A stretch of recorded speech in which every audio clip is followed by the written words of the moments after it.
Hi hello నమస్తే welcome to YK news. ఇక అదేంటో కానీ జనసేన ఎమ్మెల్యేలకు వరుసగా తలనొప్పులు వస్తున్నాయి. అరవ శ్రీధర్ హర్షవీణ ఎపిసోడ్ ఇంకా తెరమరుగు కాకముందే మరో ఎమ్మెల్యే చిక్కుల్లో పడ్డారు. పైగా మహిళా శాసన సభ్యురాలు. ఆమె ఎవరంటే నెల్లిమర్ల ఎమ్మెల్యే లోకం నాగమాధవి. ఆమెపై తాజాగా మనీ లాండరింగ్ ఆరోపణలు రావడం, ఎన్నికల సంఘం విచారణకు ఆదేశించడం కలకలం రేపుతోంది. ఈ పరిణామం ఆమెతో పాటు పార్టీకి కూడా ఇబ్బందుల్ని తెచ్చిపెట్టింది. దేశంలోని రిచెస్ట్ మహిళా ఎమ్మెల్యేలో లోకం నాగమాధవి ఒకరు. అత్యధిక ఆస్తులు ఉన్న ఎమ్మెల్యేలో ఆమె దేశంలో 3వ స్థానంలో ఉన్నారని ఇటీవల అసోసియేషన్ ఫర్ డెమోక్రటిక్ రిఫార్మ్స్ ప్రకటించింది. అలాంటి శాసన సభ్యురాలిపైనే ఇప్పుడు మనీ లాండరింగ్ ఆరోపణలు రావడం సంచలనంగా మారింది. అసలు ఇంతకీ ఏం జరిగిందంటే, లోకం నాగమాధవి కుటుంబానికి ఒక సాఫ్ట్వేర్ సంస్థ ఉంది, పేరు మిరాకిల్. దీని విలువే 100 కోట్లట. ఇక్కడే అసలు ప్రాబ్లం వచ్చి పడింది. 2024 ఎన్నికల సమయంలో మిరాకిల్ సంస్థ ఉద్యోగుల ఖాతాల్లోకి జీతంతో పాటు అదనంగా ₹1,00,000 జమ చేశారట. తర్వాత మళ్ళీ వాటిని నగదు రూపంలో వెనక్కి తీసుకున్నారట. ఆ డబ్బులనే ఎన్నికల్లో ఖర్చు పెట్టారనేది తాజా ఆరోపణ. ఈ అభియోగం మోపింది ఎమ్మెల్యే గారి సాఫ్ట్వేర్ కంపెనీ మాజీ ఉద్యోగి. ఆ ఉద్యోగి లోకం మాధవిపై కేంద్ర ఎన్నికల సంఘానికి ఫిర్యాదు చేయగా, దానిని తీవ్రంగా పరిగణించిన ఈసీఐ సమగ్ర విచారణ జరపాలని ఏపీ ఎన్నికల సంఘానికి రిఫర్ చేసింది. దీంతోనే విచారణ జరిపి నివేదిక సమర్పించాలని విజయనగరం జిల్లా కలెక్టర్ను ఏపీఈసీ ఆదేశించింది. అయితే ఈ వ్యవహారం చూస్తుంటే చాలా సీరియస్ మ్యాటర్లానే కనిపిస్తోంది. ఎందుకంటే ఫిర్యాదు చేసిన వ్యక్తి తగిన ఆధారాలు చూపించకపోతే ఈసీ లైట్గా తీసుకుంటుంది. కాబట్టి లోకం మాధవిపై ఫిర్యాదు చేసిన వ్యక్తి మిరాకిల్ సాఫ్ట్వేర్ కంపెనీ ఉద్యోగులందరికీ ₹1,00,000 అదనంగా జమ చేసిన వివరాలను ఈసీకి సమర్పించారని అనుకోవాలని. ఆ సాక్ష్యాల్లో బలం ఉంది కాబట్టే ఈసీ విచారణకు ఆదేశించిందని అనుకోవాలి. అంటే లోకం మాధవి చిక్కుల్లో పడ్డారనే అనుకోవాలి. మొత్తంగా మరో జనసేన ఎమ్మెల్యే అరవ శ్రీధర్పై హర్షవీణ తీవ్ర ఆరోపణలు చేయడం, ఆమెపై నడి రోడ్డుపై దాడి జరగడం, ఆ వెంటనే లోకం మాధవి చిక్కుల్లో కూరుకుపోవడం ఇక జనసేనను పీకల్లోతు కష్టాల్లోకి నెట్టేసిందనే చెప్పాలి. అరవ శ్రీధర్ వ్యవహారంలోనే కక్కలేక మింగలేక అన్నట్లు ఉన్న జనసేన పరిస్థితి లోకం మాధవి మనీ లాండరింగ్ అంశంతో మరో బిగ్ షాక్ తగిలినట్లయింది. మరి ఈ ఆరోపణల నుంచి వారు ఎలా బయటపడతారు? జనసేన ఎమ్మెల్యేలపై వస్తున్న ఆరోపణల్ని ఆ పార్టీ ఎలా తిప్పికొడుతుంది? ఆ అభియోగాలు నిజమని తేలితే అధినాయకత్వం ఏం చేస్తుంది అనేది ఇప్పుడు ఆసక్తికరంగా మారింది.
ఇక ఇదే అంశానికి సంబంధించి దీని గురించి మాట్లాడడానికి మనతో ఇప్పుడు ఉన్నారు నెల్లూరు జిల్లా జనసేన ప్రధాన కార్యదర్శి కిషోర్ గునుకుల. అలాగే ఇంతో పాటు మనతో వైసీపీ అధికార ప్రతినిధి రేగడ లక్ష్మణరావు కూడా ఉన్నారు. దీంతో పాటే రాజకీయ విశ్లేషకులు కోటపల్లి అయ్యప్ప కూడా మనతో ఉన్నారు. ఇప్పుడు ఈ ముగ్గురితో కలిసి మనం ఈ విషయం గురించి డిస్కస్ చేద్దాం. ముందుగా మనం కిషోర్ గునుకల గారితో మాట్లాడదాం. నమస్తే sir, good evening sir. Sir మీది మ్యూట్లో ఉన్నట్టుంది, మీ వాయిస్ వినపడట్లేదు. నమస్తే అండి, గుడ్ ఈవినింగ్ అండి. Good evening sir. మన టాపిక్ మీకు తెలిసే ఉంటుంది, లోకం మాధవి గారి గురించి. మరి ఆమెపై వచ్చిన ఆరోపణలు ఎంతవరకు నిజమంటారు? దీనిపై మీ అభిప్రాయం ఏంటి?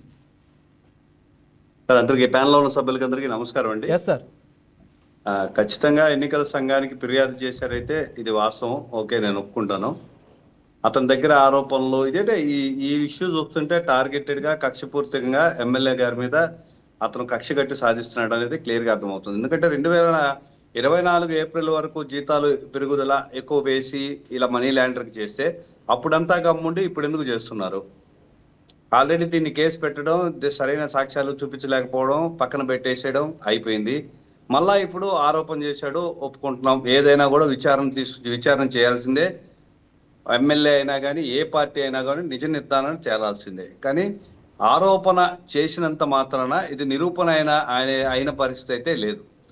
ఇప్పుడు ఎమ్మెల్యేల మీద కానీ ప్రతిపక్ష నాయకుల మీద కానీ అనేక రకమైన సమస్యలు, వివాదాలు, కేసులు పడుతూ ఉంటాయి. ఈ కేసులన్నీ నిరూపించమైనప్పుడు మాత్రమే మనం దాన్ని సెటిల్ చేయగలం. ఖచ్చితంగా మేము స్వాగతిస్తున్నాం. విచారణ ఏదైతే ఉందో ఆ విచారణ సాగాల్సిందే. నిజంగా దోషులైతే ఎవరైనా ఒకటే. ఇప్పుడు జనసేన నాయకులు ఒకరైతే, ప్రజలు ఒకరైతే, ప్రతిపక్ష నాయకులు అయితే ఒకరు అట్టా కాదు. ఎవరైనా కానీ అధికారంలో ఉన్న పార్టీ అయినా ప్రజాస్వామ్యంలో ప్రజలకు ఏ విధంగా శిక్ష పడుతుందో ఆ విధంగా పట్టాలి. కాకపోతే నేను చెప్పేది ఏంటంటే 2024 దాకా మనీ లాండరింగ్ విషయం జరుగుతుంటే అతను అంత నిజాయితీ గలవాడైతే ఇన్ని రోజులు గమ్ముండి ఈ రోజు కేసుకి ఎందుకు బయటకు వచ్చాడు అనేది ఆలోచించాల్సిన విషయం. అదిగాక ఈ కేసు విషయం మరొకసారి చెప్తాను, ఈ కేసు ముందుకు తీసుకెళ్తే సరైన ఆధారాలు చూపించలేకపోతే అది ఆగిపోయింది.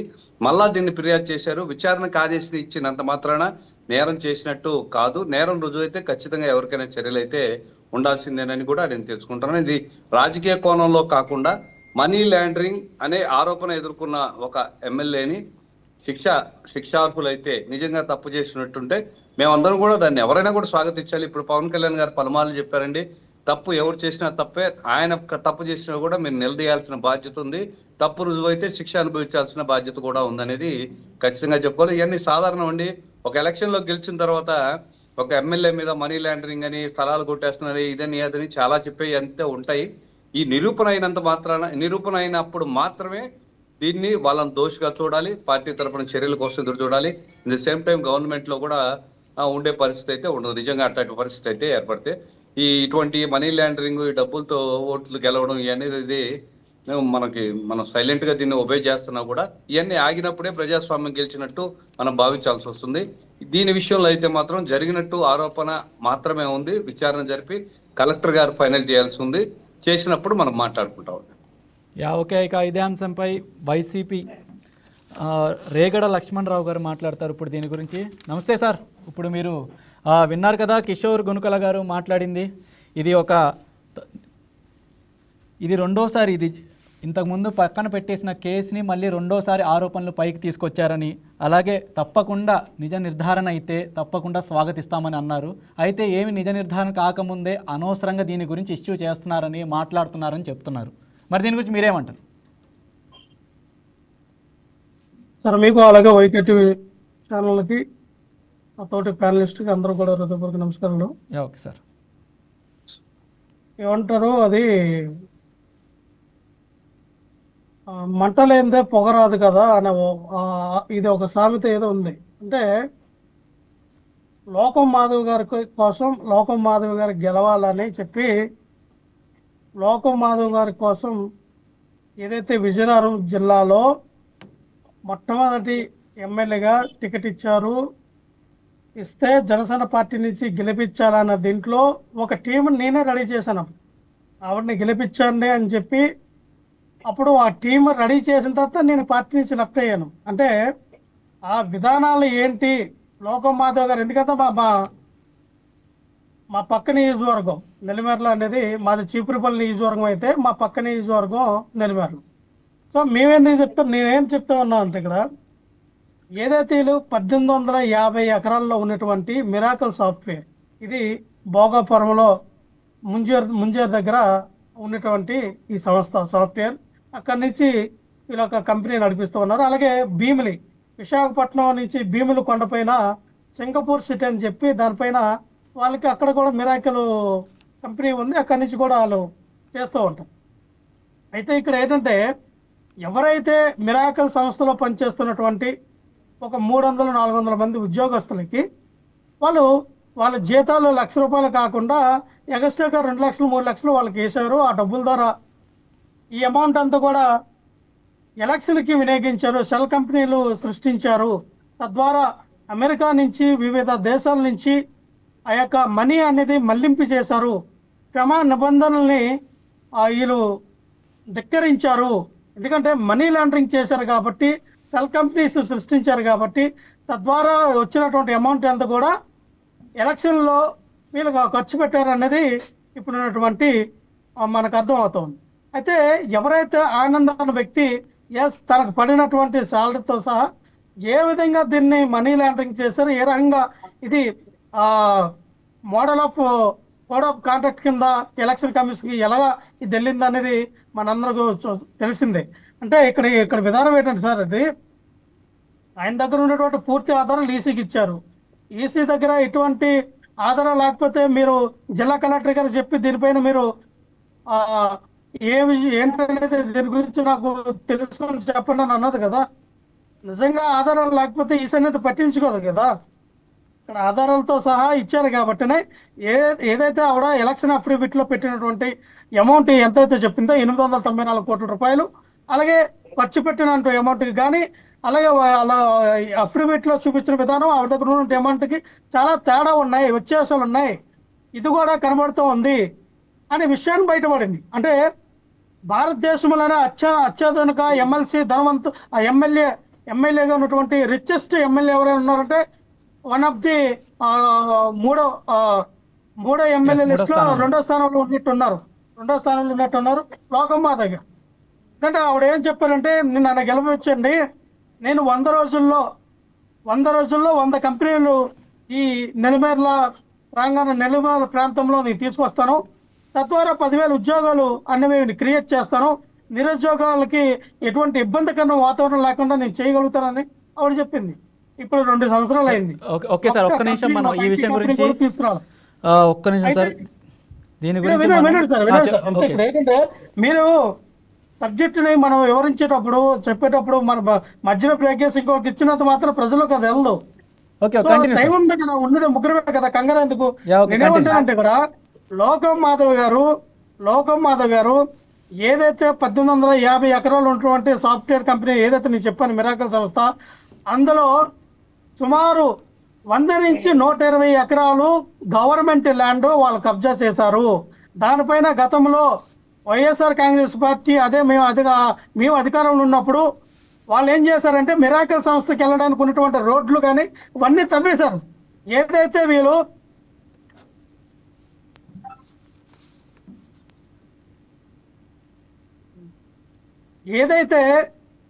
వీళ్ళు కొండ వాగులు, అలాగే అక్కడ ఉన్నటువంటి ఏమంటారు అది గడ్డ వాగులు ఏదైతే ఆక్రమించి మొత్తం వీళ్ళు కాలేజీలో కలిపేసి రోడ్లు వేశారు. పన్ను కూడా ఎంఆర్ఓ గారు ఆర్డీఓ గారు వీళ్ళు మొత్తం కొట్టేశారు.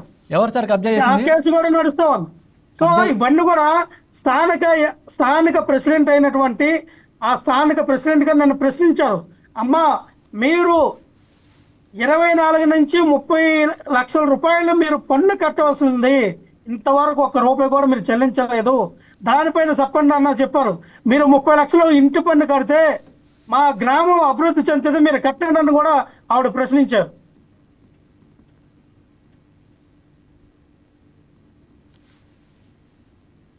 లక్ష్మణరావు గారు మీది వినపట్లేదు.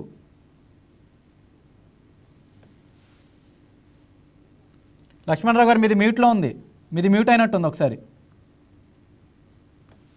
లక్ష్మణరావు గారు వినపడుతుందా?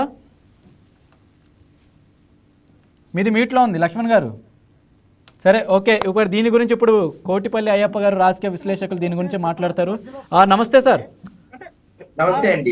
నమస్తే సార్, మీరు ఆల్రెడీ విన్నారు, ఇప్పుడే కిషోర్ గుణకల గారు మాట్లాడారు, అలాగే రాగిడి లక్ష్మణరావు గారు కూడా మాట్లాడారు ఈ విషయం గురించి. మీరేమంటారు సార్ ఈ విషయం గురించి? ఇందులో ఎలా ఉన్నాయి ఆధారాలని ఈ కేసులో? ప్యానల్లో ఉన్నటువంటి మీకు, అలాగే కిషోర్ గారికి, లక్ష్మణ్ గారికి కూడా హృదయపూర్వక నమస్కారాలు. నమస్కారం సార్. ఇక్కడ మనం మాట్లాడుకోవాల్సింది ఏంటంటే, ప్రతి సాఫ్ట్వేర్ కంపెనీ కూడా ప్రతి ఇయర్ కూడా సిబి అనే ఒక security exchange board of India అని చెప్పి ప్రతి సాఫ్ట్వేర్ కంపెనీ మీద ఒక నిఘా ఉంటుంది. దాని షేర్ మార్కెట్ కానీ, వాళ్ళు ఎలా నిధులు ఖర్చు చేస్తున్నారు, ఎంప్లాయీస్ ఎంతమంది ఉన్నారు, వాళ్ళకి పిఎఫ్ ఎంత, అదే ట్యాక్స్ ఎంత పడుతుంది, అన్నీ కూడా ప్రతిదీ కూడా ప్రతి సంవత్సరం కూడా మరి యానం కూడా ఇన్కమ్ ట్యాక్స్ డిపార్ట్మెంట్ కి లెక్కలతో సహా ఎవరికి ఎంత జీతాలు వేశారు, ఏ అకౌంట్లు మెయింటైన్ చేస్తున్నారు, ప్రతిదీ కూడా వివరంగా ఇస్తూ ఉంటారు. ఒకవేళ ఆమె మీద ఇచ్చినటువంటి ఆరోపణలు నిజమైతే అదొకటి, ఏదైతే సాఫ్ట్వేర్ కంపెనీ యొక్క ఆర్థిక సంవత్సరాల్లో వాళ్ళ ఇన్కమ్ ట్యాక్స్ డిపార్ట్మెంట్ కి సమర్పించేటువంటి లెక్కలు కరెక్ట్ గా ఉండబట్టే కదండి ఆ సాఫ్ట్వేర్ కంపెనీ మీద ఇంతవరకు ఇన్కమ్ ట్యాక్స్ అధికారులు ఎటువంటి నోటీసులు జారీ చేయలేదు.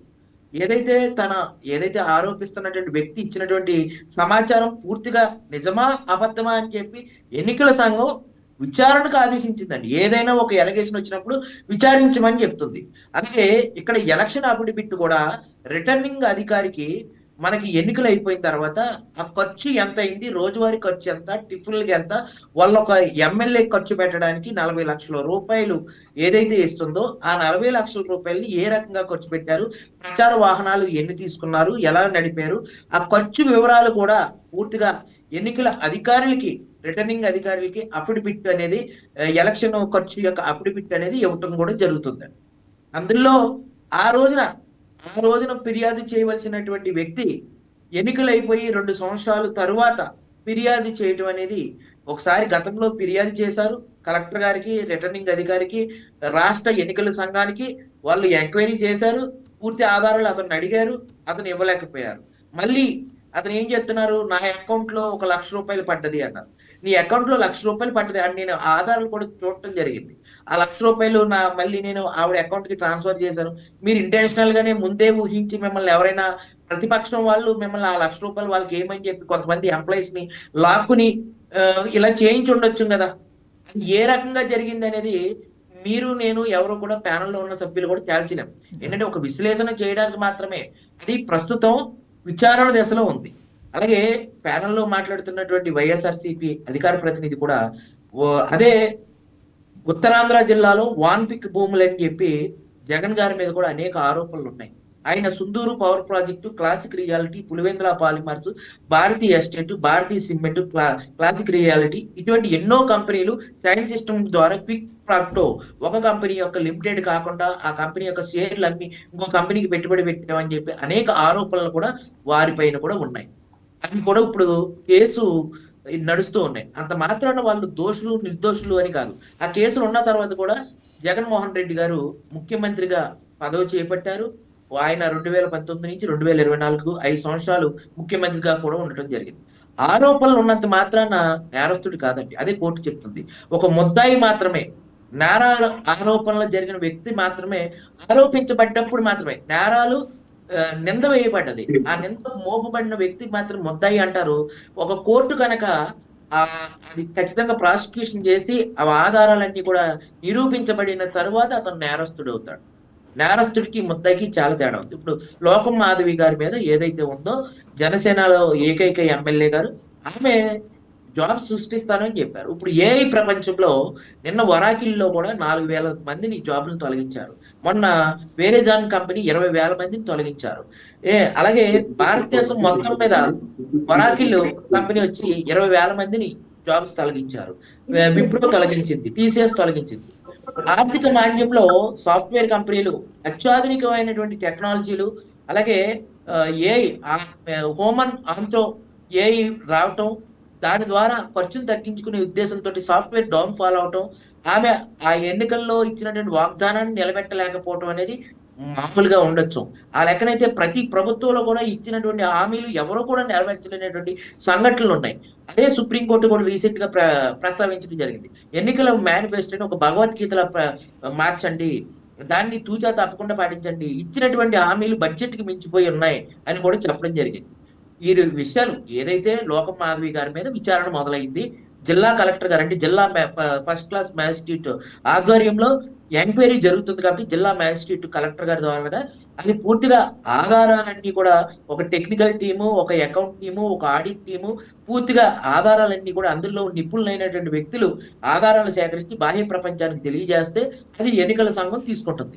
కేంద్ర ఎన్నికల సంఘం, నేను ఆల్రెడీ ఫిర్యాదు చేశాను రాష్ట్ర ఎన్నికల సంఘానికి, వాళ్ళు యాక్షన్ తీసుకోలేదు, ఆధారాలు ఏమీ లేవంటున్నారు, మీరు యాక్షన్ తీసుకోమని చెప్పి మళ్ళీ కేంద్ర ఎన్నికల సంఘానికి రాశారు. ఆయన ఆర్టికల్ భారత రాజ్యాంగంలోని ఆర్టికల్ 324 ప్రకారం ఎన్నికలు నిర్వహిస్తుంది. ఆ ఎన్నికలు రిటర్నింగ్ అధికారికి ఫస్ట్ ఇవ్వాలండి. ఏదైనా ఇప్పుడు ఒక ఎన్నికలు అయిపోయిన తర్వాత 3 నెలల వరకు టైం ఉంటుంది. వాళ్ళు ఖర్చుని సబ్మిట్ చేసేటప్పుడు రిటర్నింగ్ అధికారికే వీళ్ళు ఇలా ఇంత మొత్తం ఖర్చు చేశారు, ఈ దగ్గర ఆధారాలు ఉన్నాయని చెప్పి అప్పుడు మాత్రమే చేయాలి. అప్పుడు చేయకుండా తర్వాత 2 సంవత్సరాలు పోయిన తర్వాత రాష్ట్ర ఎన్నికల సంఘానికి చేయటం, రాష్ట్ర ఎన్నికల సంఘం దాన్ని విచారించి పక్కన పెట్టేయడం, మళ్ళీ కేంద్ర ఎన్నికల సంఘానికి రాయటం, కేంద్ర ఎన్నికల సంఘం మళ్ళీ దాని మీద విచారణ చేయమని చెప్పడం కూడా జరిగింది. ఆల్రెడీ ఒకసారి జరిగింది కాబట్టి రెండోసారి నిజంగా వాస్తవాలు నిరూపించబడతాయా లేకపోతే ఆమె నిజంగా తప్పు చేసిందా అనేది మనం ఎవరు కూడా ప్యానెల్లో ఉన్న సభ్యులు ఎవరు కూడా నిరూపించలేరండి. ఏదైనా ఆధారాలు మాత్రం ఇప్పుడు చంద్రబాబు నాయుడు గారి మీద కూడా ఉన్నటువంటి కేసులు వైఎస్ఆర్సీపీ గవర్నమెంట్లో ఆయన అరెస్ట్ చేయడం, తర్వాత ప్రభుత్వం రాగానే అది అన్ని కేసులు కూడా జరగకపోవటం, తర్వాత దాని మీద కూడా రీసెంట్ గా హైకోర్టులో కూడా కొన్ని రిట్స్ వేయటం, ఆ రిట్స్ కూడా హైకోర్టు సుమోటోగా కొట్టివేయటం, ఇవన్నీ మనం చూసామండి. అలాగే 2G స్పెక్ట్రమ్ కేసులో కూడా దేశవంతకు సంచలనం సృష్టించిన కేసులో కూడా అది అందరూ కూడా నిర్దోషులుగా విడుదలవుతున్న సంఘటనలు ఉన్నాయి. ఏది నేరం అనేది పొగలైందే మంట రాదు అన్నారు. పొగొచ్చిన ప్రతి చోట మంట ఉంటుందని కాదండి.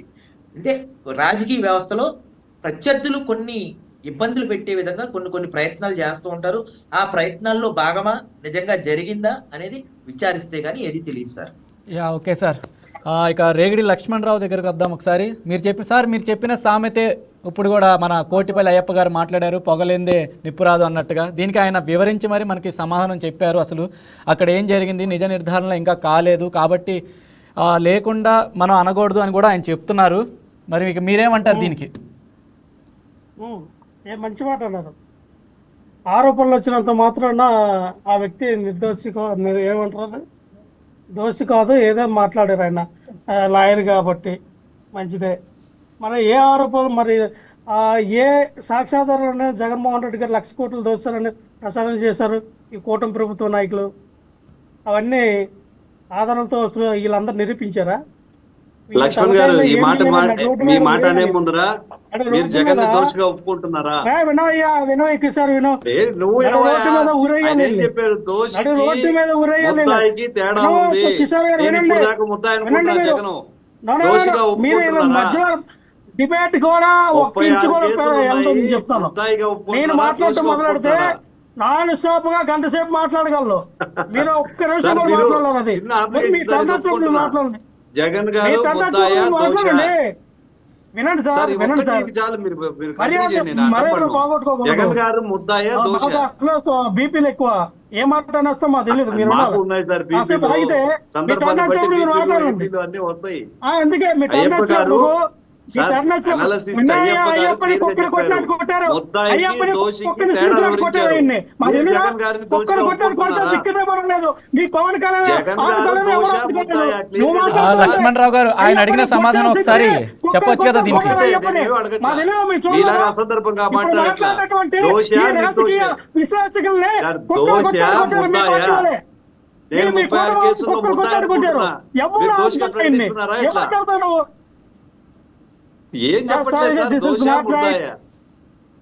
సరే ఒకసారి కిషోర్ గారు ఆగండి ఒక్క సెకండ్. ఆయన మాట్లాడతారు, లక్ష్మణరావు గారు మాట్లాడతారు, మనం విన్నాం ఒకసారి ఆయన ఏం చెప్పబోతున్నారు. మీరు అడిగిన ప్రశ్నకు సమాధానం చెప్తారేమో చూద్దాం. సంస్కారం కాదు మధ్యలోకి వస్తే.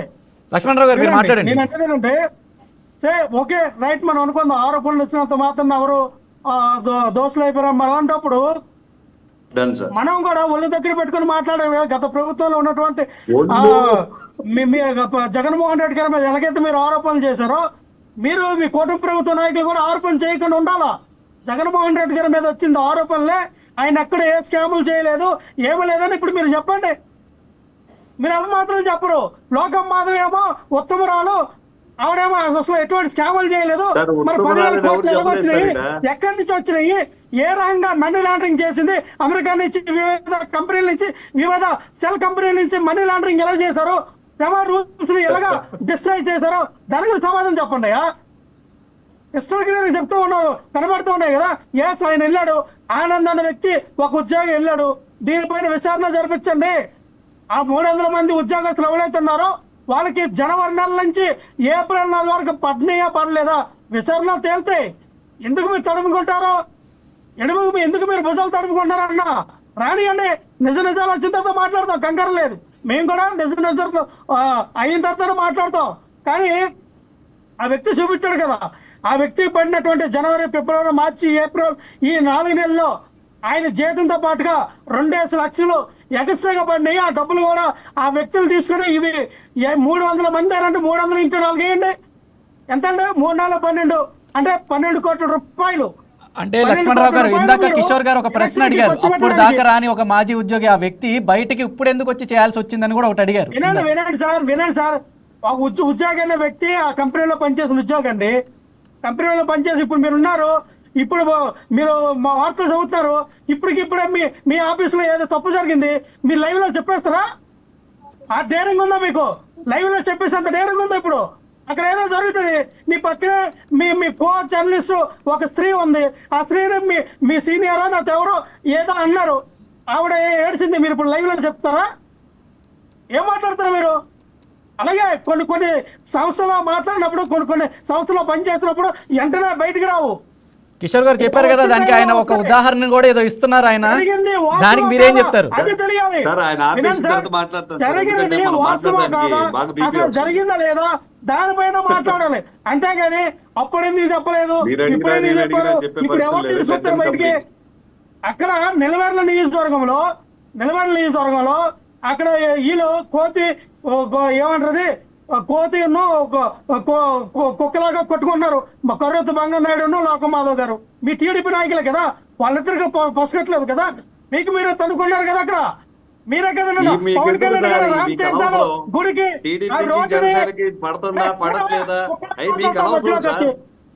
మీకు అనవసరం, మిత్రపక్షం కాదు, మీకు అనవసరం. నువ్వు ఆగోయా, నువ్వు కిషోర్ ఆగో, నీ టైం ఏం మాట, ఏం భాష,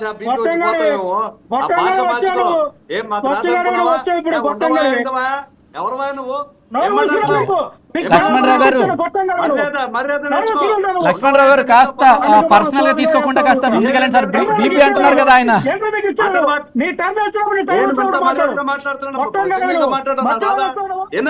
కిషోర్ గారు, విషయంలోకి వెళ్దాం మనం.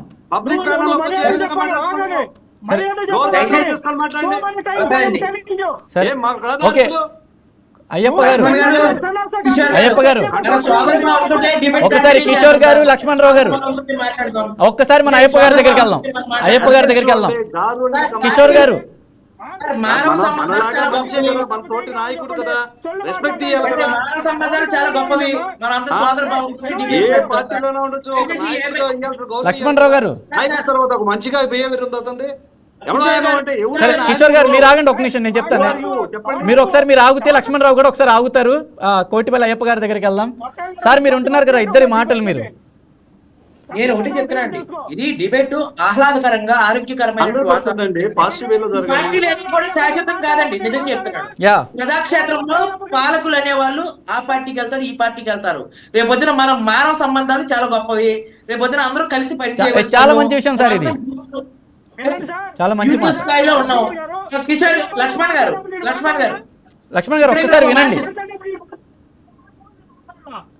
జగన్మోహన్ రెడ్డి గారు కూడా ఆయన ఒక విషయం ప్రస్తావించారు. జగన్మోహన్ రెడ్డి గారు కూడా 1,00,000 కోట్లు తీసుకున్నారు అన్నారు. సాక్షాత్తు దాన్ని విచారించినటువంటి సిబిఐ జాయింట్ డైరెక్టర్ గారు ఎవరైతే ఉన్నారో ఆయన బయటకు వచ్చి ఇది 1,500 కోట్లు ఉండొచ్చు అని చెప్పారు తప్ప 1,00,000 కోట్లు ఎక్కడ, 1,500 కోట్లు ఎక్కడండి? జేడీ గారు చెప్పడం కూడా జరిగింది. 1,00,000 కోట్లని పేపర్ లో వేసిన దాన్ని కూడా, అంటే ఇప్పుడు కూడా మాధవి గారి విషయంలో కూడా అదే చెప్తున్నారు.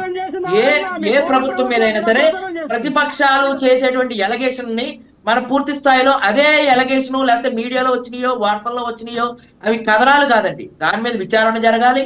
విచారణ జరిగిన తర్వాత విచారణలో ఏమి వాస్తవాలు బయట పెట్టాలి. ఎలగేషన్ చేసినంత మాత్రాన ప్రతి ఒక్కడు నేరస్తుడు కాదు.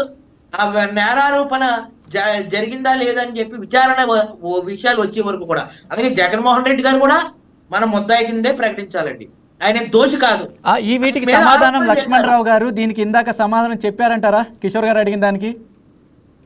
ఆయన ఇంకో మాట కూడా అన్నారండి, కూటమి ప్రభుత్వంలో మీ మీద కూడా దాడి జరిగితే మీరు ఈ ప్రభుత్వం ఎందుకు స్పందించలేదని చెప్పి నా గురించి కూడా ఒక మాట మాట్లాడారు లక్ష్మణరావు గారు.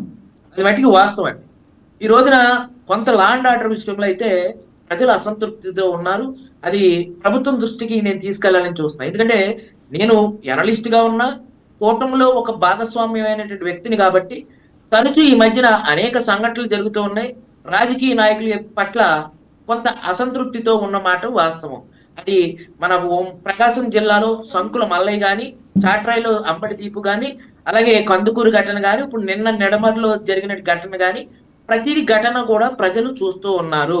సామాజిక మీడియా చూపించకపోయినా సామాజిక మాధ్యమాల్లో ఇప్పుడు లోకం మాధవయ్య గారి మీద కూడా కొంత అక్కడ లోకల్లో ఉండేటువంటి టీడీపీ జనసేన రెండు నాయకత్వాలను కూడా పవన్ కళ్యాణ్ గారు, యువ నాయకుడు లోకేష్ గారు, చంద్రబాబు నాయుడు గారు కూర్చోబెట్టి అక్కడ మంచి చెట్లు విశ్లేషించి ఆ నాయకత్వంలో ఉండేటువంటి లోపాలన్నీ కూడా సరిచేసి వాళ్ళని కలిసిమెలిసి పని చేసుకునే విధంగా వాళ్ళకి స్వేచ్ఛగా వాళ్ళు కల్పించాలి. ఒకరి విషయాల్లో ఒకరు జోక్యం చేసుకోవటం, ఒకరి విషయాల్లో ఒకళ్ళు ఇటువంటి ఆరోపణలు చేసుకోవటం వల్ల ఇక్కడ తిరిగి ఎలా వచ్చిందంటే జనసేన ఏకైక మహిళా ఎమ్మెల్యే మీద టీడీపీ కావాలని కుట్ర చేసింది అనేది సోషల్ మీడియాలో కూడా వైరల్ అవుతుంది. అందువల్ల దీన్ని ఎలాంటి వాటికి ఫుల్ స్టాప్ పెట్టేలాగా మన ఎన్నుకున్నటువంటి కూటమి ప్రభుత్వంలో ఉండేటువంటి పెద్దలు ఎవరైతే పవన్ కళ్యాణ్ గారు, యువ నాయకులు లోకేష్ గారు, చంద్రబాబు గారు, వాళ్ళకి ఒకవేళ వాళ్ళు ఖాళీ లేకపోతే ద్వితీయ శ్రేణి నాయకత్వం నాదెండ్ల మనోహర్ గారు కానీ, ఆ తర్వాత ఉన్నటువంటి అధికార ప్రతినిధి ఎవరైతే ఉన్నారో మన గాజువాక ఎమ్మెల్యే గారు, లేకపోతే కింజరపు ఆయన కానీ ఎవరో ఒకళ్ళు దాన్ని విశ్లేషించి కూర్చోబెట్టి మాట్లాడి ఆ సమస్యకి ఫుల్ స్టాప్ పెట్టి కలిసి కోరుతూ ఉన్నారు. మనం ఇప్పుడు డిబేట్ వచ్చినప్పుడు మనం దెబ్బలాడుకోవడం వల్ల ప్రజల్లో మనం ఒక ప్రజాప్రతినిధులుగా ఉంటున్నామండి. అంటే ప్రజాప్రతినిధులు కాదు, ఎట్లా ప్రజాప్రతినిధుల తరపున ఒక పార్టీ తరపున వకాలత్తు ఇచ్చుకుని ఆ పార్టీ యొక్క మంచి చెట్లు విశ్లేషించి ప్రజలకి ఏది మంచి జరుగుతుంది, ఏది చెడు చెప్పడానికి డిబేట్ అనేది ఒక మంచి ప్లాట్ఫామ్ అండి. ఈ ప్లాట్ఫామ్ లో మనం విమర్శించుకుంటూ పోతే మనం చెప్పాలనుకున్నటువంటి మోటో ఏదైతే ఉందో అది ప్రజలకి చేరదు. అందువల్ల దయచేసి నేను కూడా కూటమిలో ఓటు వేసినప్పుడు నా ఇంటి మీద దాడులు జరిగినాయి. ఈ రోజుకి కూడా నాకు న్యాయం జరగలేదు. అది మట్టికి వాస్తవం. నేను అందుకనే ఎక్కడ జన సైనికుడికి, ఎక్కడ టీడీపీకి అన్యాయం జరిగితే ఆ ప్రాంతానికి వెళ్ళి నేను ఒక న్యాయవాదిగా నిజాల్ని బయటికి తీసి వాస్తవాల్ని అక్కడ జరుగుతున్నటువంటి సంఘటనలు బాహ్య ప్రపంచానికి తెలియజేస్తే కనీసం అట్లీస్ట్ నాకు అన్యాయం జరిగింది, ఆ బాధిత కుటుంబాలకైనా న్యాయం జరుగుతుంది అని అనుకుంటున్నా. అంటే ప్రతి ప్రభుత్వంలో 100కి 100% అందరికీ న్యాయం చేయలేకపోవచ్చు. అయ్యప్ప గారు, వన్ సబ్మిషన్, మీరు మధ్యగానే పోరాటం చేస్తున్నారు. మీరు వెళ్ళిన జనసేన కార్యకర్త ఎవరైతే చనిపోయారో ఆ కార్యకర్త చనిపోయిన విషయంలో అక్కడ స్థానిక ఒక జనసేన పార్టీ మండల నాయకుడు ఆ విషయాన్ని పైకి తీసుకొచ్చాడని ఆ మండల నాయకుడు పార్టీ సస్పెండ్ చేసింది కదా, దాని గురించి మాట్లాడండి సార్. ఎస్, మీరు మంచి దీంతోనే వెళ్తున్నారు, కానీ ఎవరైతే ప్రశ్నిస్తున్నారో ఎవరు అడుగుతున్నారో వాళ్ళ పార్టీని సస్పెండ్ చేస్తున్నారు కదా, దాని గురించి ప్రశ్నించడం మీరు. లక్ష్మణరావు గారు సస్పెండ్ చేయలేదు, పార్టీ కార్యక్రమాలకి కొంచెం దూరంగా ఉండండి అని చెప్పారు. ఎందుకంటే దూరంగా ఉండండి, సస్పెండ్ చేయండి పక్కన ఏంటంటే ఎవరికైనా సార్ మరి చెప్తారు మీరు చిన్నపిల్లలకి. అంటే నేనైతే తీవ్రంగా ఖండిస్తున్నానండి. పవన్ కళ్యాణ్ గారు పార్టీ కార్యకర్తల విషయంలో కొంత అసంతృప్తి అయితే ఉందండి. అంటే నా సోదరుడు ఎవరైతే నెల్లూరు ఆయన కిషోర్ గారు ఎవరైతే ఉన్నారో అతని దృష్టికి కూడా పెడుతున్నాను. మనం పక్కన ఉండేటువంటి ప్రకాశం డిస్టిక్ లో సంకుల మల్లయ్య గారి విషయంలో కూడా అలా జరిగింది. ఇప్పుడు లోకం మాధవి గారి మీద కూడా కొంత టీడీపీ నాయకులు ఇబ్బంది పెడుతున్నారని చెప్పి మేము ఎప్పుడు కూడా ఆమెను అక్కగా పిలుస్తాము. ఆమె దగ్గరికి వెళ్ళినప్పుడు కొంత అసహనం వ్యక్తం చేశారు, కన్నీళ్లు పెట్టుకున్నారు. ఇటువంటి లేకుండా మన కూటమి ప్రభుత్వంలో ఇటువంటి మహిళలకు ఎవరికి కూడా భద్రత ఉండేలాగా అలాంటి విషయాల్ని ఫుల్ స్టాప్ పెట్టమని చెప్పి మన వైకే ఛానల్ ద్వారా కూటమి ప్రభుత్వాన్ని వేడుకుంటున్నామండి. ఎందుకంటే మనం ప్రజాప్రతినిధులుగా ఉండి మంచి వాతావరణంలో ఒక మంచి ప్రభుత్వ పాలనలో రేపొద్దున వైసీపీ రావచ్చు లేకపోతే మళ్ళీ కూటమే రావచ్చు. ఎవరు ఏ ప్రభుత్వం వస్తున్నది అనేది మనం ఎవరు చెప్పలేము. అంటే ఈ 5 సంవత్సరాలు మనం పరిపాలించినటువంటి విధానాల ప్రకారమే ప్రజలు సంతృప్తి చెందారా అసంతృప్తి చెందారా అనేది ఓటు ద్వారా వాళ్ళు సమాధానం చెప్తూ ఉంటారు. Yes, sir. ఒకవేళ ఏ ప్రభుత్వం వచ్చినా కానీ ప్రజలకి న్యాయం జరగాలనేది కోరుకునేటువంటి వ్యక్తుల్లో నేను బలమైన వ్యక్తిని. అదే సార్, మనం చూస్తే కూడా మహిళల రక్షణే ముఖ్య ధ్యేయం అంటూ కూడా పవన్ కళ్యాణ్ గారు వీర మహిళలు అంటూ కూడా మాట్లాడారు చాలా సందర్భాలు. కానీ నిన్న చూస్తే దాడి జరిగింది అక్కడ హర్షవీనకు సంబంధించి కూడా కొన్ని ఈ కూడా ఉన్నాయి. మరి దీని గురించి మనం ఏం మాట్లాడాలంటారు?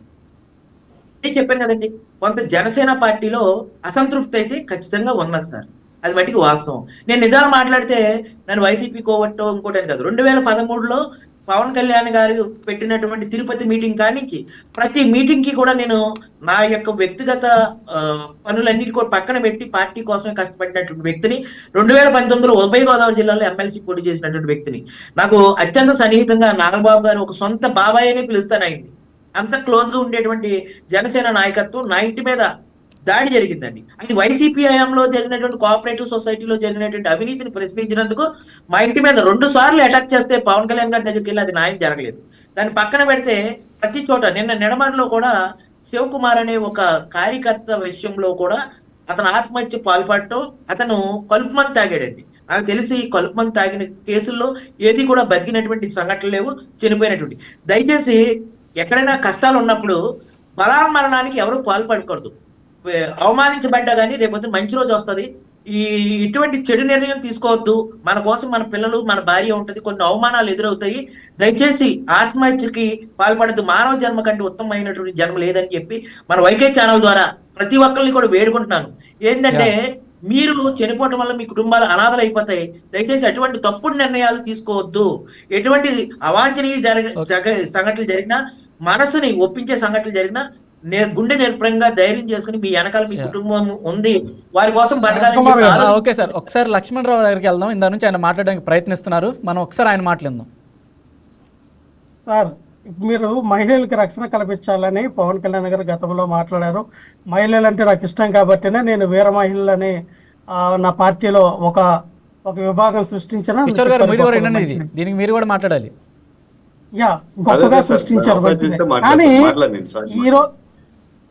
ఇప్పుడు ఈ రోజున పవన్ కళ్యాణ్ గారు చాలా మరి ఆయన ఎక్కడున్నారు, ఏం చేస్తున్నారంటే ఆయన కొత్త చట్టాలు తీసుకురావడానికి చాలా ప్లాన్ చేస్తూ ఉన్నారు.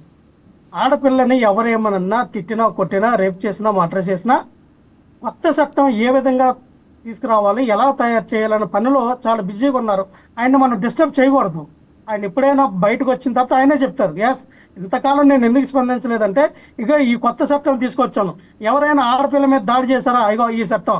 ఎవరైనా ఆడపిల్లని రేప్ చేశారా, ఈ చట్టం. ఇగో ఎవరైనా ఆడపిల్లని రేప్ చేసి మర్డర్ చేశారా, ఇగో ఈ చట్టం అని చెప్పి కొత్త చట్టాన్ని తయారు చేయడానికి అవసరమైతే పార్లమెంట్లో బిల్లు పాస్ చేసి కూడా మరి ఏదైతే అమరావతి బిల్లు ఏ రకంగా అయితే పాస్ చేశారో ఆ రకంగా కొత్త బిల్లు పాస్ చేసి పవన్ కళ్యాణ్ గారు తీసుకొస్తారు. నో డౌట్ తీసుకురావాలి కూడా. ఎందుకంటే ఆంధ్రప్రదేశ్లో లా అండ్ ఆర్డర్ సరిగా లేదు, భ్రష్టు పట్టింది. కూటమి ప్రభుత్వంలో ఆడపిల్లలకి రక్షణ కొరవైంది. ఇంటి నుంచి బయటికి వెళ్ళిన ఆడపిల్ల వస్తుందో రావట్లేదా, కాలేజీకి వెళ్ళిన పిల్ల వస్తుందో రాదో, స్కూల్కి వెళ్ళిన పిల్ల వస్తుందో రాదా, మధ్యలో కీచుకులు ఏ రకంగా ఆ గెద్దల్లో తనిఖీలపై రేపులు, అత్యాచారాలు, మానభంగాలు చేసి ఆంధ్రప్రదేశ్ రాష్ట్రం ఉందని చెప్పి ఈ రోజున కనబడుతోంది. ఇంకో విషయం అన్నారు, లోకం మాధవ్ గారి విషయంలో ఏదైతే మేము చెప్తా ఉన్నాం, ఆవిడ అధికారంలోకి వచ్చినటువంటి 100 రోజుల్లో హామీలు నెరవేరుస్తానన్నది ఆవిడ ఇవ్వలేదు. ఆవిడ ప్రత్యేకమైనటువంటి హామీలు ఇచ్చారు. జనసేన పార్టీకి సంబంధం లేకపోయినా నన్ను ఎమ్మెల్యేగా గెలిపించండి. ఎందుకన్నానంటే నెనువేళ్ళ అన్నటువంటి కాన్స్టిట్యున్సీ టీడీపీకి కొంచుకోటగా పతివాడ నారాయణ స్వామి గారు నా తెలిసినంత వరకు 7 మినిమం 10 సార్లు 8 సార్లు అయినట్టున్నారు. చాలా మోస్ట్ సీనియర్ కంచుకోట టీడీపీకి. అటువంటి టీడీపీ సీటు కూడా జనసేన పార్టీకి ఇచ్చారు. ఏ రకంగా ఇచ్చారో పోనీ కులవీకే ఈక్వేషన్స్ ఏమైనా ఉన్నాయా, లేవు. ఈవిడేమో బ్రాహ్మణ, అక్కడేమో ఓటింగ్ అంతా కూడా తూర్పు కాపు ఓటింగ్ ఎక్కువ. బ్రాహ్మణ ఓటింగ్ కనీసం 2000 ఓట్లు కూడా ఉండవు. ఎలా గెలిచారంటే గాల్లో గెలిచారు. ఎలా గెలిచారంటే ఈ గాల్లో ఆవిడ కూడా గెలుచుకొచ్చిందంతే. అంతేగాని ఆవిడకి ఏదో బలమో పోరాటాలు లేకపోతే ఆవిడ డబ్బు చూస్తూ ఓట్లేలా. ఎందుకంటే ఆవిడ సామాజిక వర్గం కూడా అక్కడ ఎవరు లేరు. అక్కడ మేజర్గా తూర్పు కాపుకు సంబంధించిన వీళ్ళను దళితుల ఓటింగే ఎక్కువ మేజరు. సో అటువంటి విధానాల్లో కూడా మీకు సీట్ ఇచ్చారు. మీకు ఇచ్చిన సీటును కూడా మీరు వినియోగించుకోకుండా ఈ రోజున నెలమేరులో సంబంధించినటువంటి ఎక్కడ ఏ భూములు కనబడినా వాళ్ళు కబ్జా చేస్తూ ఉన్నారు. ఆ పిఏ లోకం మాధవ్ గారి పిఏని అడ్డం పెట్టుకొని నెలమేరులో మొత్తం నియోజకవర్గం మొత్తం కూడా అటు డెంకాడ అటు మండలాలు ఆ 4 మండలాల్లో నెలమేరుల మండలం కానీ డెంకాడ మండలం కానీ ఆ 4 మండలాల్లో ఏవైతే ఉన్నాయో ఆ 4 మండలాల్లో భూములు కబ్జా చేస్తూ ఉన్నారు ఇష్టానుసారంగా. ఆ విషయం కూడా కలెక్టర్ గారి దృష్టికి వెళ్ళింది, ఎన్నికల కమిషన్ కూడా వెళ్ళింది. ఎవరైతే పిఏ ఉన్నారో ఆ పిఏని తప్పించండి, తక్షణమే విధుల నుంచి తప్పించండి అన్నారు. కానీ ఇంతవరకు చర్యలు లేవు. అంటే పిఏని అడ్డం పెట్టుకొని భూతాహం ఎక్కడ పడితే అక్కడ ఆల్రెడీ ఆవిడకి 2000 ఎకరాల్లోని మిరాకిల్ సాఫ్ట్వేర్ ఉంది. అలాగే భోగాపురం ఎయిర్పోర్ట్ పక్కన ఉన్నటువంటి ఇంకొక 5000 ఎకరాలు ఉన్నాయి. ఆ 5000 ఎకరాల్లోని 700 ఎకరాలు నారా లోకేష్ గారికి ఇస్తాను, నాకు మంత్రి పదవి ఇవ్వండి అని చెప్పి ఓపెన్ స్టేట్మెంట్ ఇచ్చింది ఆవిడ. 1 కాదు 2 కాదు, 700 ఎకరాలు మీకు ఇస్తాను, నాకు మంత్రి పదవి ఇవ్వండి అని. ఇవన్నీ స్థానికంగా ఉండి మాకు తెలుసు. మాకు వాళ్ళకు కోతవేట దూరం, మా చీపురుపల్లి వాళ్ళ నియోజకవర్గం వాళ్ళది నెలమేర్ల 2 కలిసే ఉంటాయి. నియోజకవర్గాలు కంబైన్డ్గానే ఉంటాయి, పెద్ద దూరమేం కాదు. లోకం మాధవ్ గారి యొక్క ప్రతి విషయం మాకు తెలుసు. ఆవిడ విధానం ఏంటి, ఏ రకంగా ఏంటి అనేది. కానీ మేమేమంటామంటే మీరు సంపన్నులుగా ఎందుకు నేను అన్నానంటే వాళ్ళ ఆయన తెలగా ఈవిడేమో బ్రాహ్మణ దీనికి సంబంధించి ఒక స్త్రీగా ఇచ్చారు. ఎస్ మంచిదే. కానీ బడకొండ అప్పలనాయుడు అనేటువంటి వ్యక్తి చాలా బలమైన సామాజిక వర్గం ఓట్లు కలిగిన వ్యక్తి, బలమైన నాయకుడు, అక్కడ స్థానిక ప్రజలకు అనేక రకాలుగా ఆదుకున్న వ్యక్తి. అటువంటి వ్యక్తి మీద నువ్వు గెలిచారంటే అయ్యా అచ్చయక్తి అనే చెప్పాలి, ఒక రకంగా గాడ్ గిఫ్ట్ అని చెప్పాలి. కానీ ఇచ్చిన అవకాశాన్ని మీరు వినియోగించుకోవట్లేదు కదా. ఎందుకు మనం చూస్తాం ముంజేరులో దళితులు ఇబ్బంది పడుతూ ఉంటే దళితులు కోళ్ళ నుంచి డ్రైనేజ్ అండి కాలువ కట్టి అగ్రవర్ణాలు దగ్గర నుంచి వచ్చినటువంటి డ్రైనేజ్ అంతా కూడా దళితులను ఈదుల్లో తీసుకెళ్ళి అదంత పెద్ద రాదంతో ఈ రోజున వీళ్ళ అధికారంలోకి వచ్చి ఇప్పుడు కూడా 2 సంవత్సరాల పైన ధర్నాలు చేస్తూ ఉన్నారు. అక్కడ నిరహార దీక్ష చేస్తూ ఉన్నారు. ఆ దళితులందరూ కూడా ప్రతి దళిత నాయకుడు వెళ్ళి అక్కడ సంఘీభావం తెలిపిస్తూ ఉన్నారు. దానికి శాశ్వతమైనటువంటి పరిష్కారం చూపించరా? ముంజూరు ప్రజలు ఆ రకంగా దళితులందరూ లోపోదీపం అంటే ఏదైతే మీరు ఆ డ్రైనేజ్ ఏదైతే బాత్రూమ్ నుంచి వచ్చే వేస్ట్ పదార్థాలంతా కూడా ఆ వేస్ట్ చెత్తంతా కూడా దళితుల కోణంలోకి మళ్ళిస్తారా? ఇదేనా మీ ఎమ్మెల్యే పనితీరు? ఈ రకంగా చేస్తారా? అంటే దళితుల మీద వివక్ష ఈ రకంగా కూడా చూపిస్తారా? ఖచ్చితంగా నెక్స్ట్ అక్కడ జనసేన కాదు ఏ పార్టీ పోటీ చేసినా డిపాజిట్లు కూడా రావు. నెలమేరులో డిపాజిట్లు కూడా రాని పరిస్థితికి వాళ్ళు కూడా తెచ్చుకున్నారు. టామ్ అండ్ జెర్రీ ఆట ఆడుతూ ఉన్నారు. ఒక పక్క బంగారాజు, ఒక పక్కన లోకం మాది, ఇద్దరు కూడా టామ్ అండ్ జెర్రీ ఆట ఆడుతూ ఉన్నారు. ఆడండి, ఎక్సలెంట్, మీ ఆట సూపరు. ఆ ఆట ఇద్దరు కూడా ఫెయిల్యూర్ అవుతారు. బడకొండ అప్పలనాయుడు గారు రేపు చూడండి, బడకొండ అప్పలనాయుడు గారు 1,00,000 మెజార్టీతో గెలుస్తారు, ఎటువంటి డౌట్ లేదు. ఎందుకంటే వచ్చిన అవకాశాన్ని వినియోగించుకోకుండా భూకంపాలు చేస్తారా, దళితుల మీద దాడులు చేస్తారా, మీ పిఎల్ని మీ అనుసరణలో పెట్టుకొని ఈ రకమైనటువంటి వాతావరణం క్రియేట్ చేస్తారా? ఎప్పుడు కూడా ఉత్తరాంధ్రలో అటువంటి విధానం లేదండి. ఉత్తరాంధ్రలో బొత్స సత్యనారాయణ గారు, చిన్న శ్రీని గారు ఎప్పుడు కూడా తగువులకు కానీ గొడవలకు కానీ ఎప్పుడు కూడా వాళ్ళు ఇప్పుడు కూడా ఎక్కడ చాలా సైలెంట్గా ఉంటారు. ఉందాతరైనటువంటి రాజకీయాలు చేస్తారు. ఒకరిని కొట్టరు, ఒకరి మీదకి వెళ్ళరు. అవసరమైతే వాళ్ళ అనుసరణ ఎవరైనా తిరిగితే వాళ్ళు తిడతారు, వాళ్ళు వారిస్తారు. రాజకీయాలు తప్పేలా చేయొద్దని. కానీ చాలా ప్రశాంతమైనటువంటి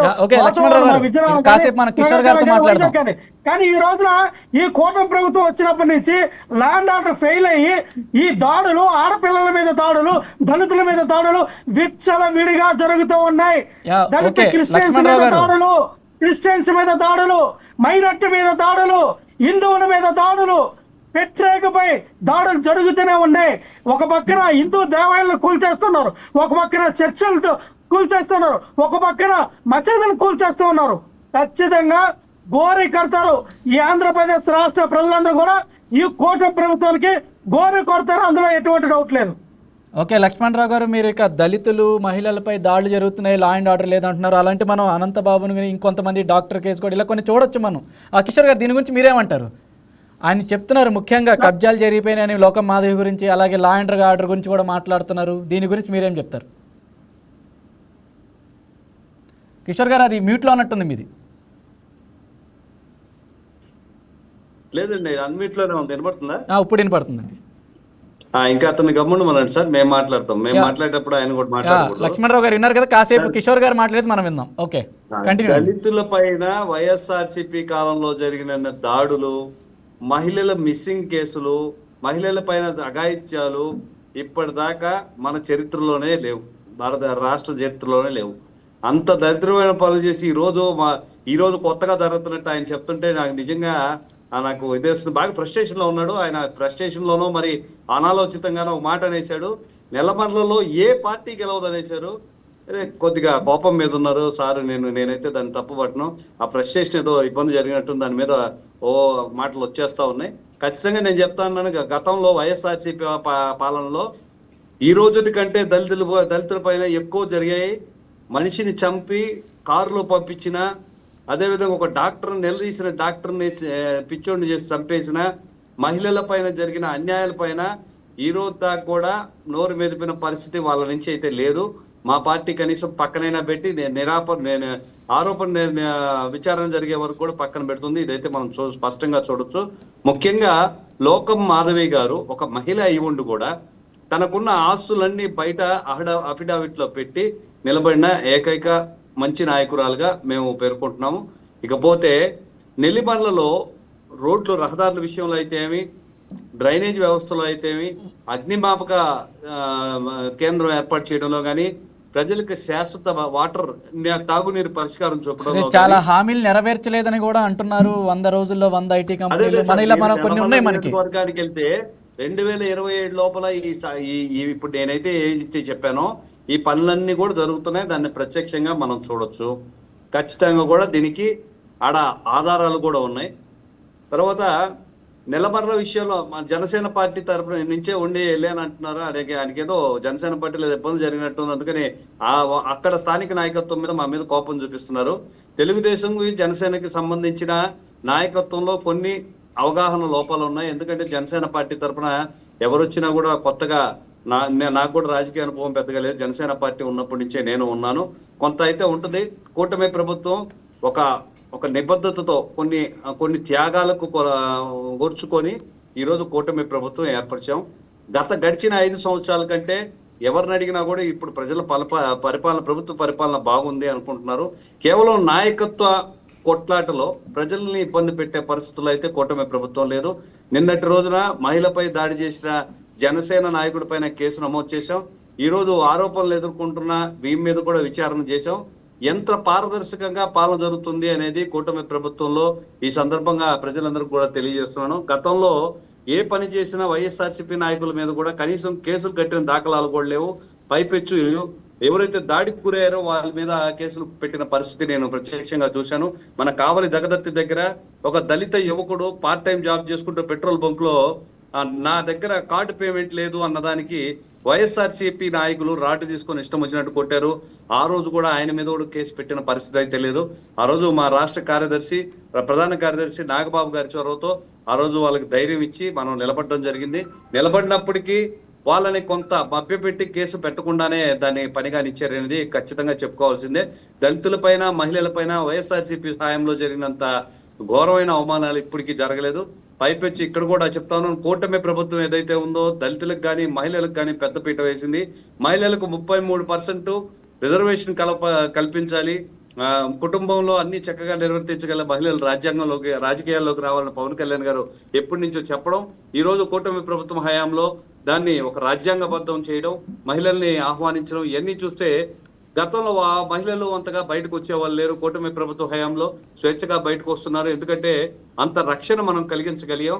ఎవరు కేసు పెట్టినా కూడా, ఎవరు ఫిర్యాదు చేసినా కూడా దాని విచారణకు ఆదేశిస్తుందంటే కూటమి ప్రభుత్వం ఎంత పారదర్శకంగా ఉందో అనేది కూడా మనం తెలియజేసుకునే పరిస్థితి ఉంది. ముందే తెలిసిన ఈ టైంలో హైలైట్ చేస్తున్నారంటే ఏదో లాభాపేక్షతో, లేకపోతే అతనికి ఏదైనా ద్రోహం జరిగిందో, అతను అడిగింది ఇవ్వలేదనో అని అనుకోవచ్చు. 300 మంది ఉద్యోగస్తుల ఖాతాల నుంచి చేసింది అంటున్నారు. ఈ 300 మంది నుంచి అకౌంట్ నుంచి పంపించిన గతంలో విచారణ చేసిన అధికారులు చూపించలేదు అనుకుంటున్నారా? లేకపోతే 300 మందికి కూడా అకౌంట్లు మార్చారా లేకపోతే ఏందనేది మీరు చెప్పాలి. ఆరోపణలు వచ్చినంత మాత్రం దోషులు కాదు. ఒకవేళ దోషులైతే 36 కేసులు ఎదుర్కొంటున్నారు, అవినీతి ఆరోపణలు ఎదుర్కొంటున్నారు జగన్మోహన్ రెడ్డి గారు. ఆయనంతా కూడా దోషిని మీరు కూడా ఒప్పుకోవాల్సిన పరిస్థితి ఉంది. ప్రతి దాన్ని కూడా పొలిటికల్ నానాయాగి చేస్తున్నారు, పొలిటికల్ రచ్చ చేస్తున్నారు. ముందు బిహేవియర్ అసలు ఏం మాట్లాడుతున్నారో మేము ఏం అడిగామో తెలుసుకోకుండా ఈ విధంగా రచ్చ చేయడం అయితే కరెక్ట్ కాదు. నేర ఆరోపణ జరిగింది, విచారణ జరుగుతుంది. మీ హయాంలో నేర ఆరోపణ జరిగిన వైఎస్ఆర్సీపీ నాయకుల మీద విచారణ జరిగిందా లేదా మీరు ఆత్మ పరిశీలన చేసుకోవాలి. పారదర్శకమైన పాలకి కూటమి ప్రభుత్వం పెద్దపీట వేస్తుంది. ఇకపోతే స్థానికంగా ఉన్న నాయకత్వానికి కొంత త్యాగాలు ఓర్చుకొని మనం ప్రభుత్వంలో ఉన్నాం. నాయకులు ముఖ్యం కాదు, కేవలం ప్రజలే ముఖ్యం, ప్రజల పరిపాలనే ముఖ్యం. ప్రజలకు ఏ విధమైన ఇబ్బంది కలగకుండా మన నాయకత్వాన్ని తగ్గించే పరిస్థితి ఉన్నా వెయిట్ చేయగలిగిన వాళ్ళే పార్టీలో నిబద్ధతతో ఉండండి అని చెప్పి పవన్ కళ్యాణ్ గారు చెప్తున్నారు. నాయకుల, పార్టీయా, ప్రజల, పదవుల అంటే ప్రజలకే ఓటేసే పరిస్థితి పవన్ కళ్యాణ్ గారికి ఉంది. ఈ సర్దుబాటును సర్దుకోలేకే నా చేత అంటే 2017 నుంచి నేను జనసేన పార్టీలో కొంత ఉన్నాను. మన అయ్యప్ప గారు కానీ, రేగడి లక్ష్మణ్ గారు కానీ వీళ్ళంతా యాక్టివ్ గా ఉండకపోవచ్చు, కానీ ఇదే స్టెబుల్ తో పోతా ఉన్నాను. 25 సంవత్సరాలు రాజకీయం చేయగలిగిన వాళ్ళే మనతో ఉండండి. ఎటువంటి పదవులు, ఎటువంటి ఆపేక్ష లేని వాళ్ళు, ప్రజలకు సేవ చేయాలనుకున్న వాళ్ళు మాతో ఉండండి అని ఆ రోజు పవన్ కళ్యాణ్ గారు చెప్పారు. అవన్నీ కూడా మా మనసులో ఉన్నాయి. ఈ రోజు జనసేన ఒక లోగో వేసుకొని ముందుకు నడుస్తూ ఉంటే మాకు వచ్చే గౌరవాలు చూస్తుంటే సామాన్య కార్యకర్త, సామాన్యుడి చేత రాజకీయం చేపిస్తాను, వాళ్ళ పక్షాన్ని నిలబడే శక్తిగా నేను ఎదుగుతానన్న పవన్ కళ్యాణ్ గారు అక్షర రూపంగా ఈ రోజు నిలుస్తున్నారు. దళితులకు కానీ, మహిళలకు కానీ, వికలాంగులకు కానీ నేను ఈరోజు నెల్లూరు జిల్లా ప్రధాన కార్యదర్శిగా పనిచేస్తూ ఏ వర్గానికి ఇబ్బంది వచ్చినా జనసేన పార్టీకి చెప్పుకుంటే మా బాధ తీరుతుందని మా ఇంటికి రోజు 1-2-3 వస్తూ ఉంటారు. అది నా గొప్పతనం కాదు, పవన్ కళ్యాణ్ గారి గొప్పతనం. పవన్ కళ్యాణ్ గారి దృష్టికి సమస్య వెళ్తే మా ఇబ్బందులు తీరిపోతాయని చెప్పి గురుకుల గిరిజన విద్యార్థి ఉపాధ్యాయులు వీళ్ళందరూ కూడా మన దగ్గరకు వచ్చిన పరిస్థితి ఉంది. అదే క్రీడాకారులు కానీ, వికలాంగ క్రీడాకారులు కానీ, ఒక సమస్యను తీసుకొని మత్స్యకారులు కానీ నేరుగా జనసేన పార్టీకి ఆఫీస్కి మా దగ్గరికి వస్తున్నారంటే ఒక విలువలతో కూడిన రాజకీయాల్ని జనసేన పార్టీ నడిపిస్తుంది. పవన్ కళ్యాణ్ గారైతే మా మనిషి, మాకు భద్రత కల్పించే మనిషి అని అన్ని వర్గాలు అనుకుంటున్నాయి. ఈ రోజు కూటమి ప్రభుత్వం ఏర్పడిందే ఒక త్యాగాలతోటి. ఈ గౌరవాలు లభించడానికి చాలా టైం పట్టొచ్చు. మాతో పాటు చాలా మందికి పదవులు రాలేదు, సమాన గౌరవం ఇవ్వలేదు. అంటే మా చిన్న అవగాహన లోపం ఏంటంటే ఈరోజు ఆ సబ్జెక్ట్ వచ్చింది కాబట్టి చెప్తున్నాను. జనసేన పార్టీ ఇన్ఛార్జిగా ఉన్న వ్యక్తి పక్కనే ఎమ్మెల్యే పక్కనే అదే స్థాయిలో గౌరవించాలంటే కుదరదు కదండి. ఎమ్మెల్యే ఎప్పుడు కూడా ఎమ్మెల్యే ప్రజాప్రతినిధిగా ప్రజల చేత ఎన్నుకోబడిన ఒక ఎమ్మెల్యేని, ఒక కార్పొరేటర్ని, దాని తర్వాతే ఎవరి స్థానాలైనా ఇవ్వాల్సిన పరిస్థితి అయితే ఉంది. చిన్న అవగాహన లోపం, రాజకీయంగా పెద్దగా పరిజ్ఞానం లేని జన సైనికులు సమాజ సేవ కానీ, ప్రజలకి సేవ చేయడంలో కానీ, రాజ్యాంగాన్ని ప్రశ్నించడంలో కానీ ముందుండే జన సైనికులకి రాజకీయ అవగాహన చేసుకోవాల్సిన పరిస్థితి ఉంది. కొంత సంయమనం పాటించాల్సిన పరిస్థితి అయితే ఉంది. మనకి ఎంతో విలువగా అంటే దేశం మొత్తం గర్వించదగ్గ స్థాయిలో పవన్ కళ్యాణ్ గారు 70 సంవత్సరాల స్వాతంత్రంలో అందరి సేవలను అందజేస్తూ ఒక గొప్ప మహాయజ్ఞమే చేస్తున్నారు. దానిలో ఒక పావుగా ఉన్నదానికి నేను కూడా చాలా హ్యాపీగా ఫీల్ అవుతున్నాను. ఒక సామాన్య కార్యకర్తగా, సామాన్య మనిషిగా ఉన్న మా జనసేన పార్టీ నాయకుల ఇళ్లకి ఈ రోజు సమస్యల కోసం కొంతమంది వస్తున్నారు. ఆ ఎమ్మెల్యేలని, ఎంపీలు చేసి మనం పరిష్కరించబడుతున్నాం అంటే నిజంగా ఆయన ఇచ్చిన వరమే. ఖచ్చితంగా కూడా సామాన్యులకు అందుబాటులో ఉండే పార్టీ జనసేన పార్టీ అని చెప్పి కూడా చెప్పుకుంటున్నాను. ఖచ్చితంగా అయ్యప్ప గారి దగ్గరికి వెళ్దాం మనం. కిషోర్ గారు, మన అయ్యప్ప గారితో మాట్లాడదాం ఒకసారి ఇదే విషయం. ఓకే సార్ అయ్యప్ప సార్, ఇప్పుడు మీరు ఆల్రెడీ కిషోర్ గారు మాట్లాడినా కానీ, ఆయన లక్ష్మణరావు గారు మాట్లాడిన కానీ విన్నారు. అయితే ఇప్పుడు మీరేమంటారు, ఇది ఇందులో రాజకీయ కోణం ఏమైనా ఉందా, లేకపోతే ఈ మనీ లాండరింగ్ కేసు కింద చూడొచ్చు అంటారా, లేకపోతే గతంలో ఒకవేళ ఇలాంటి కేసులు అసలు ఎలా ముగిశాయి అంటారు? గతంలో మనీ లాండరింగ్ కింద సత్యం అని చెప్పి, సత్యం తిరిగేస్తే మటాష్ అని చెప్పి ఒక కంపెనీ పెట్టారు. దాని మీద SEBI, security exchange board of India పూర్తి స్థాయిలో మనీ లాండరింగ్ జరిగిందా లేదా, ఆ మనీ లాండరింగ్ ఎక్కడ, ఏ కంపెనీ నుంచి ఏ కంపెనీకి ఆర్థిక లావాదేవీలు జరిగాయి, దీని మీద పూర్తి విచారణ జరిగింది. అంటే ఇక్కడ ఎన్నికలు, రాజకీయాలు పక్కన పెడితే ఇటువంటి కేసులు ఎలా విచారణ జరిగాయి అనే విషయం మాత్రమే చెప్తున్నాను.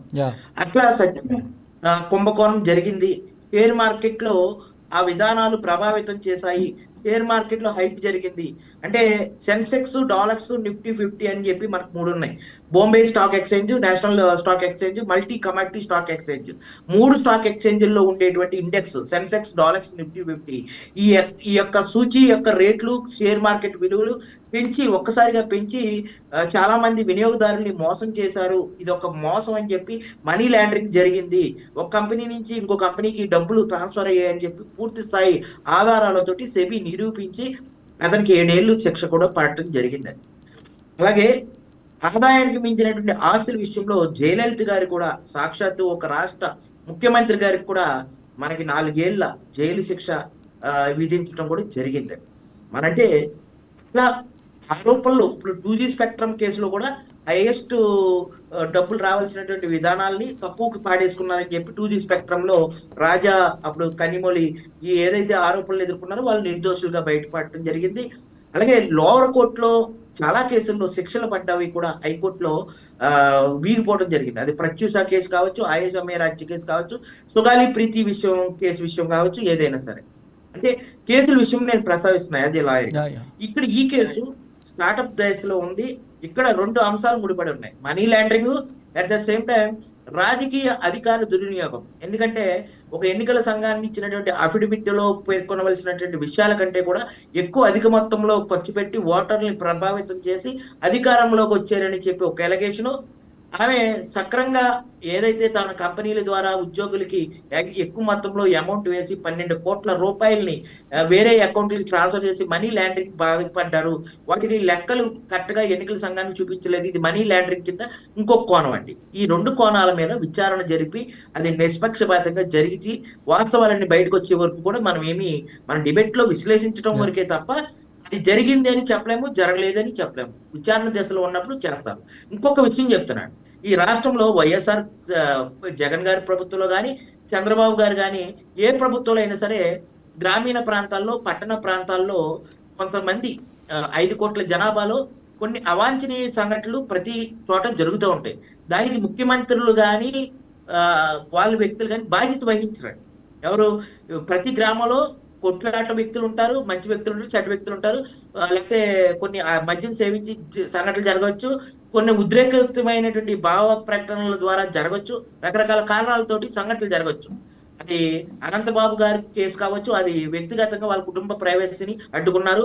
అలాగే ఇప్పుడు జనసేనకు సంబంధించినటువంటి శ్రీకాళహస్తి కోట వినుత గారు కావచ్చు, లేకపోతే ఆ రోజున ఆ కేసు ఏదైతే డాక్టర్ బాబు చనిపోయిన కేసు అది కూడా స్పీకర్ గారి చింతకాయల అయ్యన్న పాత్ర గారికి కూడా సంబంధం ఉంది. ఆయన కూడా ఆ కేసులో డాక్టర్ గారు చనిపోవడానికి కూడా, డాక్టర్ సుధాకర్ గారు చనిపోవడానికి కూడా కారణం అని చెప్పి వైఎస్ఆర్సీపీ కూడా ఆరోపిస్తుంది. ఎవరు ఏదైనప్పటికీ కూడా ప్రతి గ్రామంలో కూడా కొన్ని సంఘటనలు జరుగుతూ ఉంటాయి. దాని ముఖ్యమంత్రులు బాధ్యత వహించలేరండి. ఆ పార్టీ కార్యకర్తలు అవ్వచ్చు, వేరే వ్యక్తులు అవ్వచ్చు. కానీ ఆ తప్పు చేసిన వ్యక్తుల్ని రక్షించే క్రమంలో ఆ నింద ఆ ప్రభుత్వాల మీద పడిపోతాయి. సాక్షాత్ జగన్మోహన్ రెడ్డి గారి గవర్నమెంట్లు ఇది జరిగినాయి, చంద్రబాబు గారి గవర్నమెంట్లు ఇది జరిగినాయి అని చెప్తున్నారు. అంటే చంద్రబాబు గారు జరిగినా లేకపోతే జగన్మోహన్ రెడ్డి గారి గవర్నమెంట్లు జరిగినా ముఖ్యమంత్రులు ఎవరు కూడా తమ ముఖ్యమంత్రి మంచిగా పరిపాలించాలని అందరూ చూస్తారు. దాడులు చేయండి, కొట్టండి, చంపండి అని ఏ ముఖ్యమంత్రి చెప్పరు, ఏ ఎమ్మెల్యే చెప్పరు.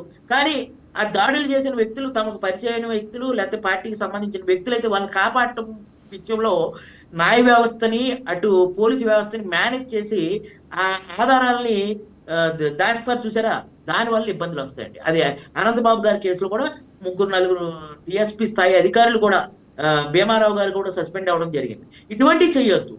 ఇప్పుడు కూటమి ప్రభుత్వంలో వైఎస్ఆర్ గవర్నమెంట్ లో కొన్ని హత్యలు ఇవన్నీ సమాజం అన్నాక జరుగుతూ ఉంటాయి, దాడులు జరుగుతుంటే ఎక్కడన్నా ఏ ప్రభుత్వంలోనే జరుగుతాయి.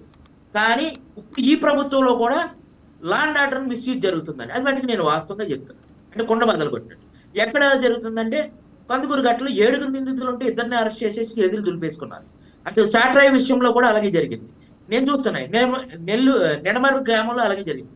ప్రకాశం డిస్టిక్ లో అయితే హత్యని అనుమానాస్పద కింద మూతి కింద రాశారు, అతను సూసైడ్ చేసుకుంటే కాలు కిందకి వెళ్ళాలి.